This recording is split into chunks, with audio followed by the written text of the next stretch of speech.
بە ئامادەبوونی ئەندامانی ئەنجومەنی باڵای سیاسی و ئەندامانی ئەنجومەنی گشتی سەرکردایەتی یەکێتی و مامۆستایانی ئاینی و هاوڕێ و کەسایەتی دیارەکانی شارەکە لە هەولێر چلەی ماتەمینی کۆچی دوایی مامۆستا عەبدولخالق شوانی بەڕێوە چوو. لەو چلە ماتەمینیەدا وتەی لێپسراوی مەڵبەندی سێی هەولێر لەلایەن حاجی مەسیفی ئەندامی ئەنجومەنی سەرکردایەتی یەکێتی خوێندرایەوە کە بە لەدەستدان و ماڵەوەی مامۆستا عەبدولخالق شوانی کۆستێکی گەورە و ناتوانرێت جێگەکەی بە ئاسانی پڕ بکرێتەوە.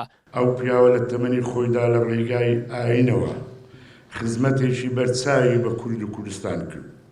هەمیشە وەک دڵسۆزێکی یەکێتی نیشتیمانی کوردستان لە خەباتدا بوو. مامۆستا مەلا عەبدولخالق شوانی زیاد لە کارە سەرەکیەکەی خۆی وەک مامۆستایەکی ئاینی هەمیشە لە هەوڵدا بوو بۆ خزمەتکردنی ئاینی پیرۆزی ئیسلام، هەوڵدان بۆ پێکەوە ژیانی نێوان ئاین و نەتەوە جیاوازەکان لە کوردستان.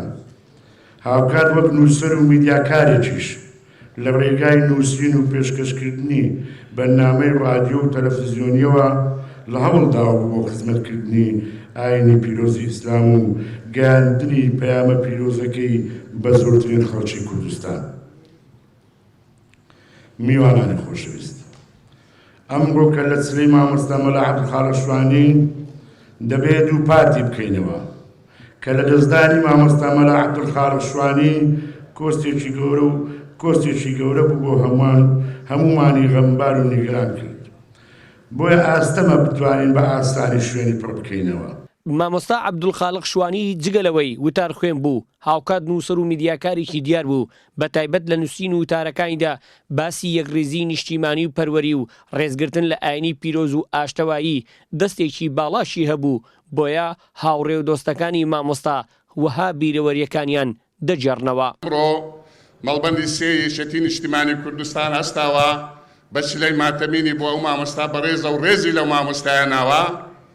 ئەمە یەک لە فەرمودەکانی پێغەمبەری جێبەجێ کردووە سەلامی خوای لەسەر بی کە فەرمی هەرچەندە شیعرەکەی سەرەتا بە فارسی دینیتن بەڵام فەرمودەکەی عەرەبیە. من عەرەبیەکەی ئەڵێم کارێ من ئەکرەمە عالیمەن فەقەد ئەکرەمەنی. پێغەمبەرە فەرمی کەسێک ڕێز لە پیاوەشی عالم و زانا بنێ حسابی ئەوە بکە ڕێزی لە من ناوە. ومێ دەکەن ئینشاءڵڵا ئیمڕۆ وێڕای مەراسیمی ماتەمینی بوو مامۆستا ڕێز لە ژانی پیرۆزی پێغەمبەریش نداوە سەلامی خوای لەسەر بیتن. ئەمڕۆ ئێمە یادی کەسایەتێکی گەورەی ئاینی سیاسی کۆمەڵایەتی کەسایەتی خۆشەویست لە ناو خەڵک لە ناو دەستەکانی یەکێتی نیشتیمانی کوردستان و گەڕەکەکەی خۆی و تەواوی شاری هەولێر دەکەینەوە. مامۆستا مەلا عەبدولخالق شوانی دەتوانین بڵێن قوتابخانەیەک بوو.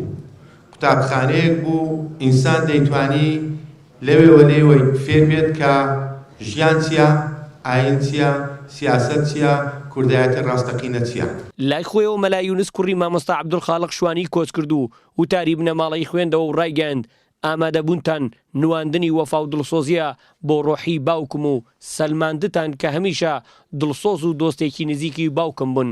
بۆیە لێرەوە دەڵێم خۆم و بنەماڵەکەمان درێژە پێدەری ڕێبازی باوکمان و کارە چاکەکانی دەبین. بەڕێزان بە ناوی خۆمان و بنەماڵەکەمان بە خێراتری هەموو لایەکە لە بەرپرسانی حکومی و حزبی و گشت ئۆرگانەکانی یەکێتی نیشتیمانی کوردستان دەکەین. بەڕێزان خۆشەویستان برادرانی مامۆستا مەلا عەبدولخالق شوانی باوکم، ئێمە وەکو کوڕانی مامۆستا مەلا عەبدولخالق شوانی وەکو کچەکانیشی خۆم و شێخ مەحموود و شازادی برام درێژە پێدەری هەمان پەیڕە و ڕێبازی جەنابی باوکمان دەبین کە بریتی بوو لە مامۆستایەکی ئاین پەروەر و نیشتیمان پەروەر. لە کۆتاییدا دووبارە بە خێراتنی هەموو لایەک دەکەین هاتنتان وەفاداری بوو بۆ خەبات و خزمەتی مامۆستا مەلا عەبدولخالق شوانی. خۆشحاڵ و بە ئامادەبوونتان. زۆر سوپاس. مامۆستا عەبدولخالق شوانی کەسایەتی دیاری ئاینی و وتار خوێن بوو. ماوەی 15 ساڵە بەرنامەی ئاینی و کۆمەڵایەتی لە ڕادیۆ دەنگی هەولێر پێشکەش کردووە. دەیان نامیلکە و کتێب و نووسین و بڵاوکراوەی هەبووە. چەند ڕۆژ لەمەوبەریش دڵە گەورەکەی لە لێدان کەوت و بە یەکجاری ماڵەوایی لێکردین. هەریات کەریب، گەلی کوردستان، هەولێر.